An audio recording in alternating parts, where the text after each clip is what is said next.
நிந்தனையாய் பேசின ஜனங்கள் முன் என் நிந்தனையை மாற்றி நிறுத்துவார். நான் வெட்கப்பட்ட சகல தேசத்திலும் என்னை கீர்த்தியும் புகழ்ச்சியுமாக்குவார். ஆனந்த பலிகள் செலுத்தியே ஆராதிப்பேன், இயேசுவை என்றென்று பாடியே உயர்த்துவேன்.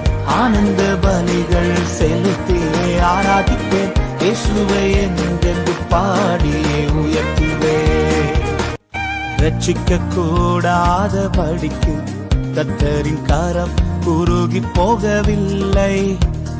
கேட்க கூடாத படிக்கு கர்த்தரின் செவிகள் மந்தமாகவில்லை.